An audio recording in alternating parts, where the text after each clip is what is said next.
Hello hello.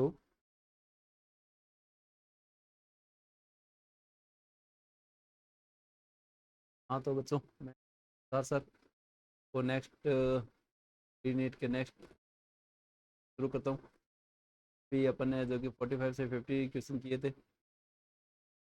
5 question से 51 number question. ये देखो 51 नंबर क्वेश्चन क्या कह रहा है इसके बारे में बात करते हैं अपन। देखो,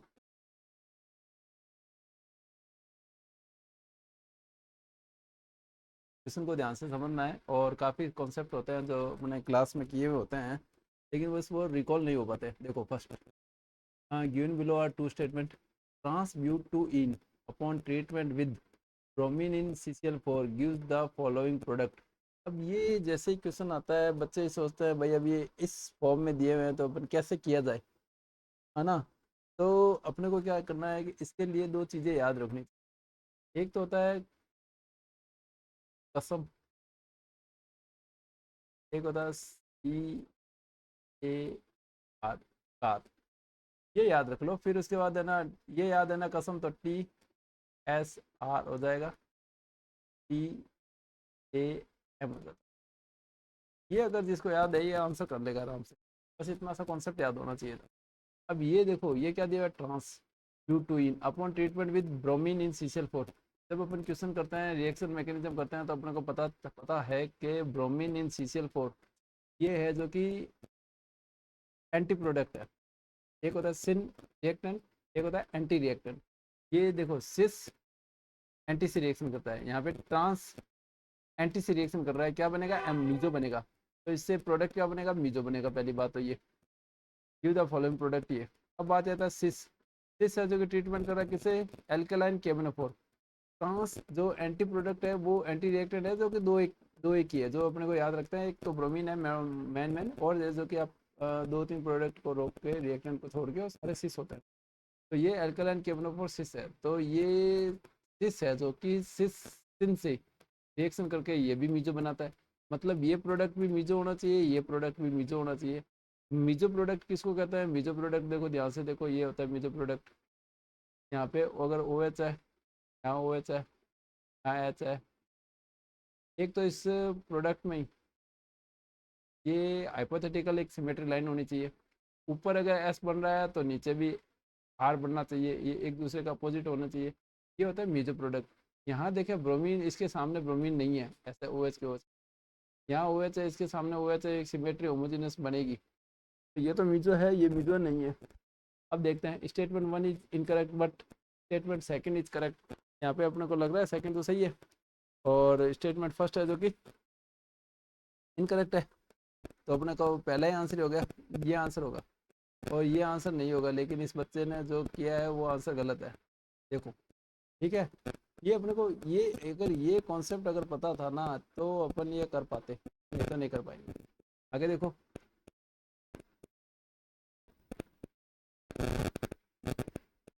आगे देखो 52 नंबर क्वेश्चन। 52 नंबर क्वेश्चन क्या कह रहा है, 52 नंबर क्वेश्चन कह रहा है कि cyclo cyclohexyl magnesium bromide, cyclohexyl magnesium bromide है जो कि किससे रिएक्शन कर रहा है, एनिलीन नहीं है, ध्यान रखना, ये एनिलीन नहीं है, ये साइक्लोबेंजीन अमीन है। इससे रिएक्शन कर रहा है तो क्या प्रोडक्ट देगा। अब अपने को ये पता होना चाहिए कि ग्रिग्नार रिएजेंट जो कि GR कहता है, कौन सी रिएक्शन शो करता है। GR है जो कि अपने को पता है कि इलेक्ट्रोफिलिक रिएक्शन शो करता है, इलेक्ट्रोफिलिक रिएक्शन शो करता है। इलेक्ट्रोफिलिक वाला प्रोडक्ट काम जुड़ेगा। अब यहाँ पे देखो RMGBR है, यार ये होता है प्लस, ये होता है माइनस। तो इस माइनस पे कोई भी प्लस पार्ट जुड़ेगा, ये रिएक्शन कर लेगा। यहाँ पे देखो NH2 है, NH2 है क्या है ये, यहाँ पे लोन पे इलेक्ट्रॉन भी है, ये H देगा इसको। MgBr इससे जुड़ेगा, इससे MgBr जुड़ जाएगा साइक्लो HBr। और यहाँ से जो H निकला वो इस पे से जुड़ जाएगा, तो ये बन जाएगा साइक्लोहेक्सेन। तो ये इसका प्रोडक्ट है जो कि सही है। 52 नंबर क्वेश्चन कह रहा था। भाई ध्यान से सब चीज़ें पता होनी चाहिए, तब अपन आंसर एग्जैक्ट सही कर पाएंगे। फिर उसके बाद आता है 53 नंबर क्वेश्चन। नंबर क्वेश्चन क्या कह रहा है, ये स्टेटमेंट वाले जो क्वेश्चंस होते हैं वो इजी होते हैं, लेकिन कॉन्सेप्ट अगर सारे सही है अगर आपके पास तो ही सही कर पाओगे, नहीं तो नहीं कर पाओगे, आंसर गलत करते हैं। अगर आंसर थोड़ा सा भी किंतु परंतु होते हैं तो इन क्वेश्चनों को थोड़ा ज़्यादा ध्यान रख के फिर सोल्व करना होता है। ऐसा नहीं कि इसमें देख लेते हैं कि हो सकता है फर्स्ट हो सेकंड हो, नहीं एग्जैक्ट होगा तो ही आंसर कीजिए इसमें। फिर देखो 53 नंबर क्वेश्चन क्या कह रहा है कि यही वही स्टेटमेंट फर्स्ट सेकंड करेक्ट वाला क्वेश्चन है। अब देखो, heating NaCl with concentrated ester four and MnO2 result in oxidation of manganese. ठीक है, इसमें ऑक्सीडेशन हो रहा है मैग्नीज का, ये बता ऑक्सीडेशन हो रहा है। सेकंड नंबर क्वेश्चन क्या कह रहा है, second number statement, second number statement कह रहा है heating NaI sodium iodide with concentrated ester four. NaI से याद आ रहा है कि अपने को रिडक्शन तो यहाँ होता है and MnO2 result in reduction of manganese. अब अपने को पता है कैटलिस्ट से, अपने को कैटलिस्ट याद होने चाहिए होता है इसमें। कैटलिस्ट से पता चल गया NaI ये सोडियम आयोडाइड है ना, ये रिडक्शन में काम आता है, काम आता है। ठीक है, अब यहाँ पे क्या है, NaCl है, NaCl है और कंसनट्रेटेड एस्टर सल्फर है, कंसनट्रेटेड एस्टर सल्फर है। ये NaCl heating, NaCl heating with NaCl जब करेंगे तो इस मैग्नीशियम मैग्नीज ऑक्साइड का क्या होगा, ऑक्सीडेशन होगा, ऑक्सीडेशन ऑफ मैग्नीज, मैग्नीज का ऑक्सीडेशन होगा। इस कैटलिस्ट से पता चलता है कि क्या होना है क्या नहीं होना। ठीक है, अब मैग्नीज का ऑक्सीडेशन होगा, पहले में तो मैग्नीज का नहीं, आ, इसमें मैग्नीज का दोनों ही में क्या है, रिजल्ट रिडक्शन। ठीक है, सेकंड तो रिडक्शन हो गया। ठीक है, और फर्स्ट की बात करें अपन, क्या NaCl विद कंसनट्रेटेड एस्टर है और मैग्नीज से रिएक्शन करेंगे। अच्छा, तो ये इसकी रिएक्शन जब लिखते हैं ना, NaCl plus H2SO4 plus manganese oxide, इसके साथ जब रिएक्शन करते हैं तो अपने को क्लोरीन गैस देता है। ये क्लोरीन गैस दे रहा है, मतलब यहाँ पे क्लोरीन का तो क्या हुआ, यहाँ पे क्लोरीन माइनस है, क्लोरीन माइनस है, क्लोरीन जीरो बन गया, यहाँ से एक इलेक्ट्रॉन क्या निकला है, तो इसका हुआ ऑक्सीडेशन, तो इसका क्या हुआ, रिडक्शन। अगर एक का ऑक्सीडेशन हुआ तो एक का रिडक्शन होगा, रेडॉक्स रिएक्शन कहलाएगी। तो यहाँ पे ऑक्सीडेशन नहीं होगा, यहाँ पे रिडक्शन हुआ, रिडक्शन हुआ। यहाँ पे क्या है, मैग्नीज ऑक्साइड है, इसका इसे NaI की वजह से रिडक्शन होना ही है, तो इसका भी रिडक्शन हुआ है। दोनों जगह जगह रिडक्शन होना चाहिए था, लेकिन इसमें एक में ऑक्सीडेशन एक में रिडक्शन दे रखा है, तो इसलिए पहला तो ऑप्शन तो गलत होगा, दूसरा है जो कि सही होगा। ये देख लेते हैं, statement first is incorrect but statement second is correct, ये सही है। ठीक है, अब देखते हैं, among the following option the correct trends the electron gain enthalpy is. अब देखो, ये क्वेश्चन थोड़ा अच्छे में आता है, ये क्वेश्चन अच्छे में आता है, ये क्वेश्चन अच्छे में आता है, ये क्वेश्चन अच्छे में आता है। वो जहाँ पे जो पीछे 5 क्वेश्चन किए तो उसमें से पहला क्वेश्चन थोड़ा ठीक था और 4 क्वेश्चन थोड़े इजी थे, ये क्वेश्चन सारे अच्छे हैं। ये क्वेश्चन इजी में है, देखो इलेक्ट्रॉन गैन एंथैल्पी का सीक्वेंस पूछ रहा है। इलेक्ट्रॉन गैन एंथैल्पी का सीक्वेंस आपको पता ही है, क्लोरीन का सबसे ज़्यादा होता है, फिर क्लोरीन ब्रोमीन आयोडीन होता है, ये सबको पता है क्योंकि ये वैकेंट डी ऑर्बिटल के कारण होता है, इजीली इलेक्ट्रॉन ऐड हो सकता है। ठीक है, अब देखो नेक्स्ट क्वेश्चन देखते हैं। अब देखो, इसमें नेक्स्ट क्वेश्चन में क्या करा है, ferric ferrous tri oxalate ferrous, ठीक है, -3 इज किरेल, किरेल है या नहीं है ये चेक करना है आपको, और क्या करना है। और दूसरा क्या करा है, ट्रांस, क्या ही रहा है, trans chromium H2O2 oxalate is chiral. अब इन दोनों में से ये पता करना है कि किरेल कौन सा है, किरेल कौन सा नहीं है।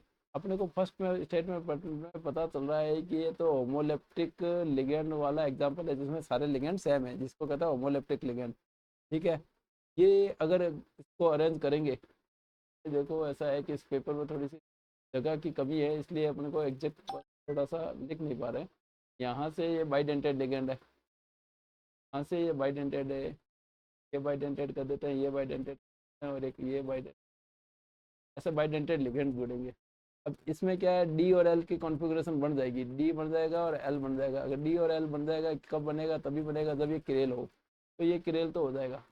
इसमें क्या बनता है, ये हिट होमोलेप्टिक नहीं हेटेरोलेप्टिक है, हेटेरोलेप्टिक है तो लिगेंड अलग अलग है, और साथ में कह रहा है ये ट्रांस है, ट्रांस है तो ट्रांस में ये डी एल नहीं बनेंगे, डी एल नहीं बनेंगे तो ये जो कि क्रेल नहीं है, ये क्रेल है, दूसरा क्रेल नहीं है। तो फर्स्ट तो कह रहा है क्रेल सही है, और दूसरा कह रहा है क्रेल, दूसरा क्या कह रहा है, क्रेल, ये क्रेल नहीं है। तो 55 का क्या हो जाएगा कि फर्स्ट तो करेक्ट है, सेकंड करेक्ट नहीं है, तो ये चौथा आंसर होगा। ठीक है, ये 55 का आंसर होगा। क्यों होगा? क्योंकि ये डी और एल बनेगा तो किरेल बनेगा, और ट्रांस है तो ट्रांस में डी और एल नहीं बनेंगे। इसमें symmetry line P U S plane of symmetry और सेंटर ऑफ सिमेट्री पास नहीं होनी चाहिए किरेल होने के लिए, जो कि ट्रांस में हो जाएगी, इसलिए ये किरेल नहीं है। अब बात करते हैं अपन 56 नंबर क्वेश्चन की। 56 नंबर क्वेश्चन में देखें कि the correct statement about peptides and protein. Protein और पेप्टाइड्स आपको पता ही है, प्रोटीन और पेप्टाइड्स क्या होता है। प्रोटीन को तोड़ता है पेप्टाइड्स है, जो कि एंजाइम होता है, प्रोटीन को तोड़ेगा और अमीनो एसिड में कन्वर्ट करता है। प्रोटीन जो कि चार तरह का होता है, primary protein, secondary protein, tertiary protein और क्वार्टरनरी प्रोटीन। क्वार्टरनरी प्रोटीन है जो कि बहुत ही ज़्यादा कॉम्प्लेक्स स्ट्रक्चर होता है। प्राइमरी प्रोटीन है जो कि सिंपल स्ट्रक्चर होती है। सेकेंडरी है जो कि इसमें बॉन्डेड पाए जाते हैं, थोड़ी स्ट्रक्चर होती है। और थर्ड में है जो कि बॉन्डेड पाए जाते हैं, ऐसी स्ट्रक्चर होती है। अब बात करता है इस पर in alpha helix the polypeptide chain is twisted into a left-handed screw helix through intramolecular hydrogen bonding। नहीं, हाइड्रोजन बॉन्डिंग तो इसमें होती ही नहीं है। और tertiary structure of protein has two or more polypeptide सब यूनिट। नहीं भाई, टर्सरी स्ट्रक्चर में तो बॉन्डेड पाए जाते हैं। और only the protein having a quaternary structure are biological active. नहीं, बायोलॉजिकल एक्टिव नहीं है। कोऑर्डिनरी स्ट्रक्चर तो बहुत ही कॉम्प्लेक्स होता है, बायोलॉजिकल एक्टिव होती ही नहीं है। इन बीटा प्लेटेड अल्फा नहीं, अल्फा हेलिक्स नहीं, beta pleated sheet structure peptide chain are held together by intramolecular hydrogen bond. हाँ, ये जो बीटा प्लेटेड स्ट्रक्चर होती है वो हाइड्रोजन बॉन्ड से जुड़ी होती है, तो ये स्ट्रक्चर सही है। ये बायोमोलिकुल का क्वेश्चन है। अब बात आती है 57 नंबर क्वेश्चन की। 57 नंबर क्वेश्चन क्या कह रहा है भाई? ये बायोमोलिकुल का चैप्टर है। बायोमोलिकुल में थ्योरी अगर पढ़ी हुई है आप आराम से ये कर सकते हैं, क्वेश्चन में आता है। 57 नंबर क्वेश्चन क्या कह रहा है? 57 नंबर क्वेश्चन कह रहा है, दो स्टेटमेंट है, स्टेटमेंट फर्स्ट और स्टेटमेंट सेकंड। ठीक है, फिर ये देखो क्या कह रहा है कि ऑक्सीडेशन ऑफ पैरा नाइट्रोटॉलुइन। पैरा नाइट्रोटॉलुइन भाई स्ट्रक्चर सबको आती होगी। ये हो गया, और टॉलुइन के लिए आया फिर para nitro. Oxidation of para nitrotoluene with acidic K M N O four. Acidic K M N O four की वजह से में अगर पैरा नाइट्रोटॉलुइन का ऑक्सीडेशन कराया गया है तो क्या होगा? पैरा नाइट्रोटॉलुइन तो ऑक्सीडेशन करेंगे तो इसका ऑक्सीडेशन होगा, तो ये क्या बना देगा? COOH बना देगा, और NO2 नीचे ही। ठीक है, अब ये कह रहा है it is para nitrotoluene with acidic K M N O four gives an acid that is stronger than benzoic acid. Benzoic acid से ज़्यादा स्ट्रॉन्ग है या नहीं है? बेंजोइक एसिड में तो क्या होता है, खाली फेनिल ग्रुप और COH होता है। इसमें NO2 ग्रुप और है। NO2 ग्रुप अगर साथ में है तो क्या है? माइनस आई इफेक्ट है, माइनस आई इफेक्ट है। और माइनस आई इफेक्ट जितनी ज़्यादा होता है एसिडिक करेक्टर होता है। अब अपने को पता चल गया ये स्ट्रॉन्गर देन बेंजोइक एसिड से ज़्यादा स्ट्रॉन्ग होगा। ये सही बात है, करेक्ट स्टेटमेंट फर्स्ट तो करेक्ट है। अब स्टेटमेंट सेकंड देखते हैं अपन। सेकंड कह रहा है रिडक्शन ऑफ पैरानाइट्रोटॉलुइन। वही सेम पैरानाइट्रोटॉलुइन ही है।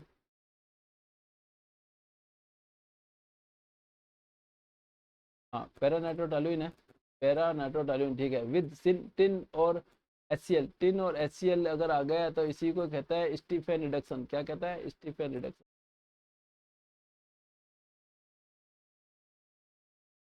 Stephen reduction followed by neutralisation gives an amine. के अमीन का न्यूट्रलाइजेशन करेगा। पहले तो ये बात आती है कि ना टिन और ये HCl है, स्टीफेन रिडक्शन होगा।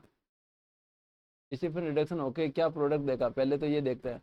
अब अपने को पता चल गया कि ना न्यूट्रलाइजेशन यील्ड पैराटॉलुइडीन बनाएगा। पैराटॉलुइडीन क्यों बनाएगा? क्योंकि ये नाइट्रो को ना अमीन में कन्वर्ट कर देगा, NO2 को किस में कन्वर्ट कर देगा? NH2 में कन्वर्ट कर देगा। और तो इसको कहते हैं कि पैराटॉलुइडीन कहते हैं, पैराटॉलुइडीन बोला जाएगा इसको, जो भी बनेगा, जो प्रोडक्ट बनेगा जिसमें पैरा पर ना अमीन होगा और टॉलुइन होगा। ठीक है, फिर उसके बाद क्या है कि अब बात ये आ रही है कि पैराटॉलुइन हो गया neutralization give an amine that is more basic than aniline. Aniline में तो क्या होता है? एनिलीन में तो खाली बेंजीन रिंग होती है और साथ में NH2 होता है। अभी जो प्रोडक्ट बना है इसमें पैरा में NH3 ग्रुप है, CH3 ग्रुप है। CH3 ग्रुप अगर है तो CH3 ग्रुप में जो यहाँ पे पैराटॉलुइडिन की बात कर रहे हैं, जो CH3 ग्रुप होता है, CH3 ग्रुप में एक तो क्या होता है कि प्लस आई इफेक्ट भी आ जाता है, एक क्या हाइपर कॉन्जुगेशन भी आ जाता है। इससे क्या होता है, प्लस आई और हाइपर कॉन्जुगेशन के कारण बेसिक करेक्टर ज़्यादा हो जाता है। बेसिक करेक्टर ज़्यादा हो जाता है तो मतलब ये सही कह रहा है कि इसमें बेसिक करेक्टर ज़्यादा होंगे, तो मतलब ए और बी दोनों सही होंगे। तो ऑप्शन ये देख लो, ए बी दोनों सही वाला अगर ऑप्शन है तो वो ही सही होगा।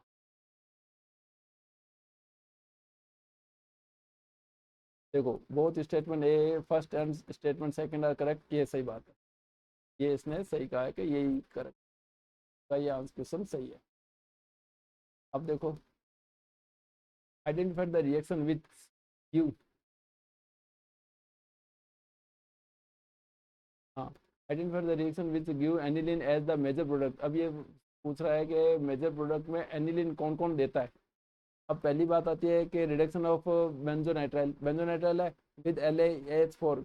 अब ये LaH4 से अगर रिडक्शन करेगा तो यहाँ पे क्या है, ये स्ट्रॉन्ग रिडक्शन होगा, जिससे 4 हाइड्रोजन देंगे। 4 हाइड्रोजन देने से ये क्या बनेगा, बेंजिल अमीन बना देगा। क्या बनाएगा,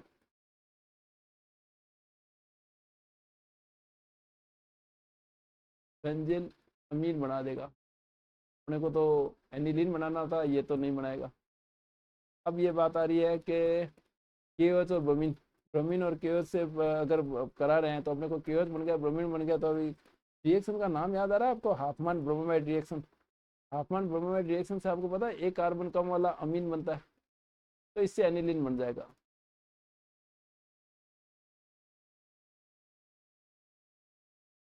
इससे एनिलीन बन जाएगा, मतलब एक ये तो सही है ही। अब ये नाइट्रो बेंजीन है, नाइट्रो बेंजीन की रिएक्शन NaBH4 से रिएक्शन कराएंगे। तो ये NaBH4 है जो कि माइल्ड रिड्यूसिंग एजेंट है, ये खाली है जो कि एडिड और इनके प्रोडक्ट को ही रिडक्शन करता है और किसी को रिडक्शन नहीं करता, तो ये इसका रिडक्शन नहीं करेगा। अब बात आती है HCl और H2O।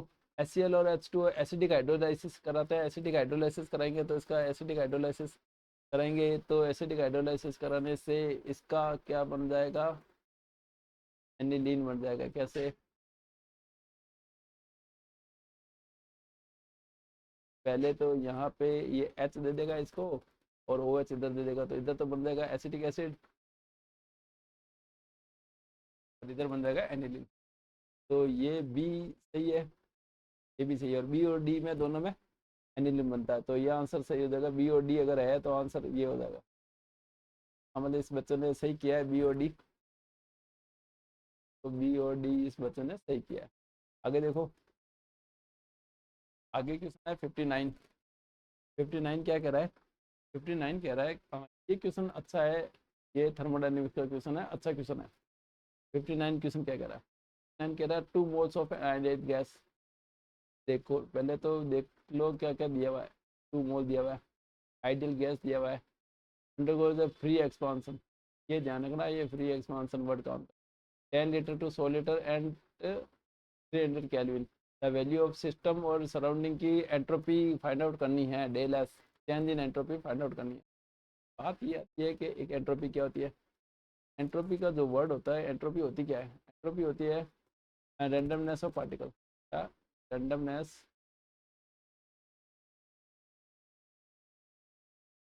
Particle. Change in entropy है, चेंज इन एंट्रोपी का ना फॉर्मूला है जो कि क्या होता है कि डेल एस इजिकल टू, अब वो आइसोथर्मल है तो टेम्परेचर वाला पोर्शन है जो कि कट हो जाएगा, NR log V2/V1 रह जाएगा, और टेम्परेचर वाला पोर्शन हट जाएगा। अब इसमें है जो कि क्या क्या दिया हुआ है आपके, N2 दिया हुआ है, लगा दो। R है जो कि वैल्यू दी हुई है इसमें, R की वैल्यू दी हुई है क्या, R गैस कॉन्स्टेंट है, गैस कॉन्स्टेंट लगा देंगे। और लॉग है, लॉग को नॉर्मल लॉग को लॉग में कन्वर्ट करेंगे, 2.303 लगाएंगे। V2 100 है, 10 है, कैलकुलेशन कर लेंगे। कैलकुलेशन करोगे तो आपका आंसर है जो कि आर के वैल्यू में रख रहा है 4.606 R, ये आएगा। अब बात आती है सराउंडिंग, सराउंडिंग मतलब चारों चारों, सराउंडिंग में चारों हो रहा है तो फ्री एक्सपांसन है, मतलब इसमें प्रेशर तो है नहीं। प्रेशर नहीं है तो क्या होगा, वैक्यूम है, एक्सटर्नल प्रेशर जीरो है। फिर क्या है इसमें, अगर एक्सटर्नल प्रेशर ही जीरो है तो डब्ल्यू की जब बात करते हैं तो पी डेल वी होता है, और वो भी माइनस, और एक्सटर्नल प्रेशर केमिस्ट्री में एक्सटर्नल प्रेशर ही लेते हैं, तो वो भी जीरो हो जाएगा। तो फिर आइडियल इक्वेशन से देखेंगे तो डेल यू भी जीरो हो जाएगा। हीट एक्सपांसन देखेंगे, हीट एक्सपांसन है जो कि क्यू, क्यू है जो कि ना तो हीट दी जा रही है, एक्सपांसन है तो क्यू भी जीरो हो जाएगा। तो यहाँ पे जो सराउंडिंग की बात करता है S is equal to Q by T होता है।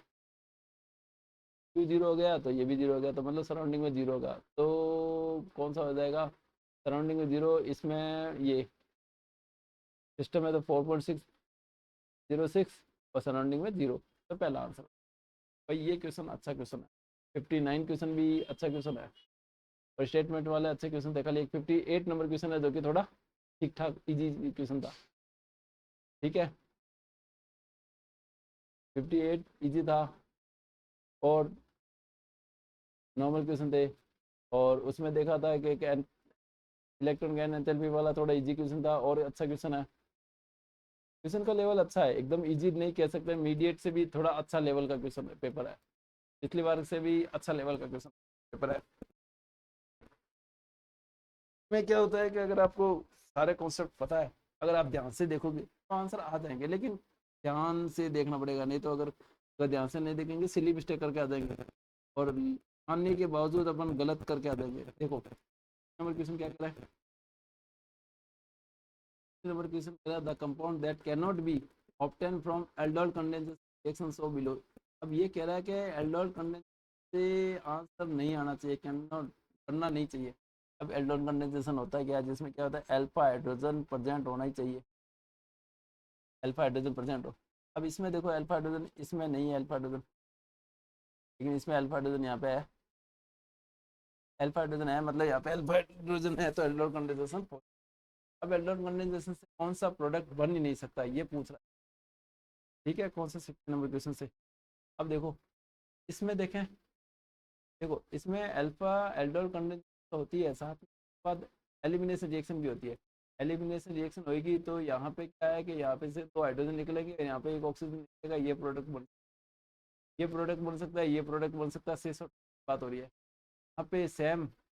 ये तो एल्डोल कंडेंसेशन हो जाती है, एंड क्या क्रॉस एल्डोल, ये जो कि सिस एल्डोल हो जाती है एल्डोल कंडेंसेशन। ये प्रोडक्ट है जो कि डबल बॉन्ड बन नहीं रहा है, ये प्रोडक्ट तो बनने के चांस ही नहीं है एल्डोल कंडेंसेशन, ये प्रोडक्ट नहीं। ठीक है, ये तो क्या है क्रॉस एल्डोल,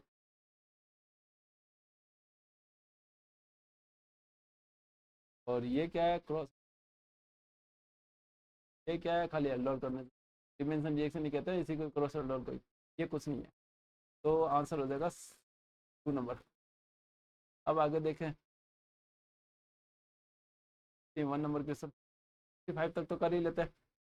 61 नंबर क्वेश्चन क्या कह रहा है, 61 नंबर क्वेश्चन कह रहा है कि the complex which has facial and meridional isomers, facial और मेरिडोनियल आइसोमर्स, भाई ये फेस, ये और ये अगर सेम हो फेशियल कहता है, और अपोजिट हो, ये सेम हो तो फेशियल कहता है, और यहाँ पे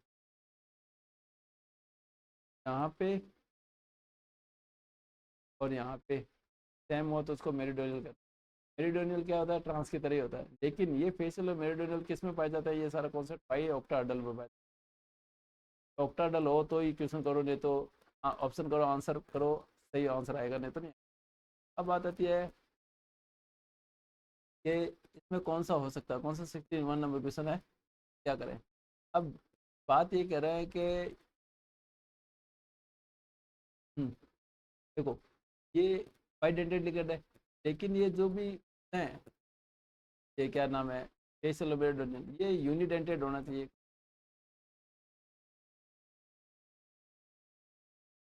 ऑक्टाडल होना चाहिए यूनिडेंटेड, ये बाइडेंटेड है, ये यूनिडेंटेड है लेकिन अलग अलग है ही नहीं, यहाँ पे 4 अलग है 2 अलग है, ये हो सकता है, लेकिन जब एग्जैक्ट फेशियल और मेरिडोनियल की बात करें, फेशियल और मेरिडोनियल में सबसे ज़्यादा बेस्ट एग्जाम्पल है जो कि होता है M3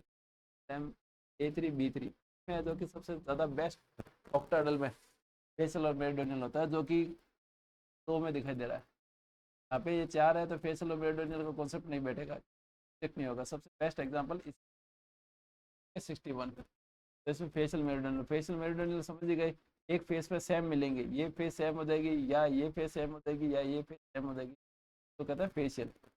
और ये ऑक्टाडल में होता है Me3 B3 में सबसे ज़्यादा देखने को मिलेगा, 3 कंडीशन होती है। अब बात आती है, हाँ जो क्वेश्चन है वो 11th का, 11th का क्या राउंड ऑफ करना होता है। राउंड ऑफ के नियम है जो कि 11th के जो एक फर्स्ट चैप्टर है या सेकंड चैप्टर है उसमें राउंड ऑफ करने के नियम जो कि इसको छोड़ देते हैं, तो छोड़ो ये राउंड ऑफ खुद भी कर लेंगे। लेकिन इसमें जो कि राउंड ऑफ का नियम क्या फॉलो करता है वो मैं बता देता हूँ डायरेक्ट।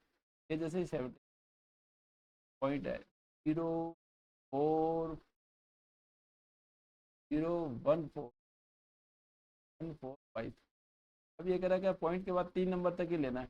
अब ये बात आता है 5, अपने को ये पढ़ा है 5 या 5 से ज़्यादा है तो नेक्स्ट आगे वाली नंबर को बढ़ा दो। लेकिन इसमें भी एक और रूल होता है कि ये 5 अगर इवन नंबर है, 5 से पहले इवन नंबर और नंबर का फर्क पड़ता है भाई, क्योंकि इसको अगर ध्यान में नहीं रखोगे तो आप गलत करके आ जाओगे। ठीक है।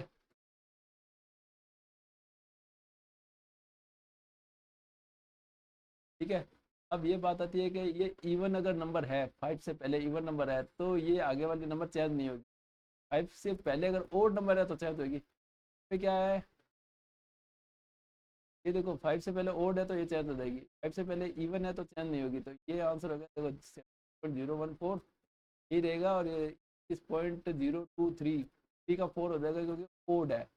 5 है, 5 से ज़्यादा होता है तो चेंज होता ही है। लेकिन 5 जब हो तो इवन ओड का भी फर्क पड़ता है। पहले वाले नंबर क्या है, इवन है तो चेंज नहीं होगी और ओड है तो चेंज होगी। ये आंसर होगा, फोर्थ आंसर होगा। तो बच्चे ने ना ये क्वेश्चन जो इजी क्वेश्चन है लेकिन थोड़ा कॉन्सेप्ट याद नहीं रखा इसलिए इसके गलत हो गए। अब बात आती है नेक्स्ट क्वेश्चन। नेक्स्ट क्वेश्चन देखिए, देखो the amount of carbon dioxide evolve upon complete combustion of एक 1 gram of N butane is. कह रहा है कि कंबंशन करना है। कंबंशन करने का मतलब समझते हो, ऑक्सीजन के प्रेजेंस में जलाना। ऑक्सीजन के प्रेजेंस में जलाना तो अपने को ये रिक्वेस्ट पड़ेगी। देखो 4H टैग कर रहे हैं, ऑक्सीजन कर रहे हैं, कंबंशन करें जलाए, जलाते हैं तो क्या बनता है, CO2 बनती है और H2O बनेगा। ये पहले तो ये कर। अब इसको क्या बैलेंस करना आना पड़ेगा। बैलेंस अगर कर लेते हो तो आंसर सही आएगा, नहीं तो। अब बात आती है कि बैलेंस करनी है। अब ये क्या कह रहा है कि 116 ग्राम 116 ग्राम कंबंशन पर कंबंशन करना है 116। अब बात ये आती है कि ये कितना ग्राम है। पहले तो ये तो अगर आप कैलकुलेट करोगे तो कैलकुलेट करोगे 12 × 4 और 10 × 1 तो टोटल आंसर आएगा 58। ये ले कितना रहा है 116, तो मतलब यहाँ पे आगे 2 तो लगाने। कार्बन कितने हो गए 8, यहाँ पे 8 लगा दो, यहाँ पे 8 हो गया। ये हाइड्रोजन कितने हैं 20, यहाँ पे कितने लगा दो 10। इक्वेशन हो गई बैलेंस। अब ये है जो कि इससे और इससे पता चलेगा। ये 58 है, इससे पता चलेगा कि डबल लेना है। ये दो ये है ना, स्टार लगा लो, पता चलेगा ये 2 लेगा तो बैलेंस इक्वेशन। अब क्वेश्चन कुछ पता ही नहीं है, आप आराम से कर। ये हाँ, the amount of carbon dioxide evolve upon complete combustion. ये कह रहा है कंप्लीट कम्बंशन से कितना होगा इवॉल्व होगी तो अपने को पता चलेगा। हाँ, तो ये कह रहा है कि कितनी इवॉल्व हो रही है, 8 8 मोल है जो कि CO2 इवॉल्व हो रही है, और 8 मोल CO2 इवॉल्व हो रही है। और एक में कितना होता है 44 44, 8 × 44 कर लो 35352 आएगा। कि भाई ये सब कुछ है ना खाली बस एक प्रैक्टिस का खेल है, बहुत ईजी। लेकिन ये मैथमेटिक्स देखते ही बच्चे डर जाते हैं। ठीक है? अब ये देखो, अभी देखो consider the following schematic plot of orbital wave and against R from the nucleus. ये क्वेश्चन है जो बहुत ही इजी। तो कल ये कॉन्सेप्ट पता होगा तो आप क्वेश्चन आराम से कर। तो कॉन्सेप्ट क्या कहता है कि ये साई आर वेव फंक्शन जब होता है और आर के बीच में जब ग्राफ होता है, अगर उधर आपको इसमें डिविजन द रेडियल नोड। भाई ये देखो नोड क्या होता है, नोड वो होता है जहाँ पे इलेक्ट्रॉन की पाई जाने की प्रायिकता 0, इलेक्ट्रॉन 0।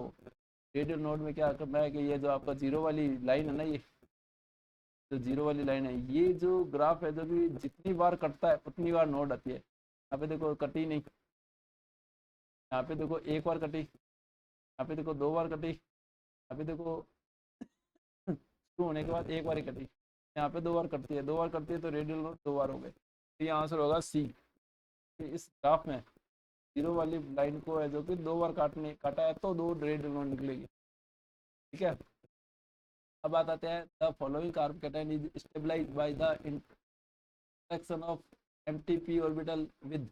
अब ये देखो, ये कार्ब कैटायन यहाँ पे क्या करेगा, ये एक ही क्वेश्चन, इलेक्ट्रॉन कौन कौन दे देगा देख लेते हैं। एम्प्टी सिग्मा स्टार, भाई एम्प्टी है तो क्या दे देगा, रेजोनेंस भी नहीं कर पाएगा कुछ। यहाँ देखो, फील्ड सिग्मा एंड फील्ड पाई, पाई अगर सिग्मा है फील्ड है तो ये क्या है, बेंजीन की, ये बेंजीन वाले वाले कंपाउंड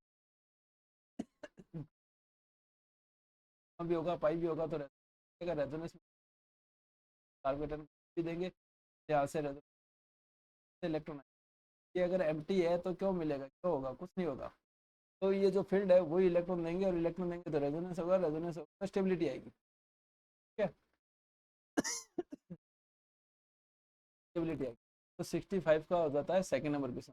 भाई ऐसे ये क्वेश्चन है जो कि करते रहेंगे, लेकिन इसमें क्या है, थोड़े थोड़े कॉन्सेप्ट की ध्यान रखना। और ये पेपर है जो कि ज़्यादा टफ ना है, लेकिन क्वेश्चन ऐसा है कि तो अच्छे लेवल के, और है जो कि क्वेश्चन में खाली एक आपको कॉन्सेप्ट पता है, आप आराम से कर भी सकते हैं। 6 number A, 1:3 electrolyte is an aqua solution.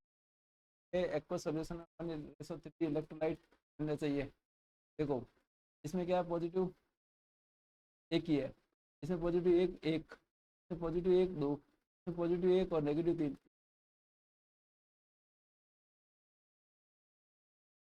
Okay, upon next है जो कि और क्वेश्चन नेक्स्ट वीडियो में इसके साथ के और करेंगे विद सॉल्यूशन विद। हाँ, आज के लिए इतना ही।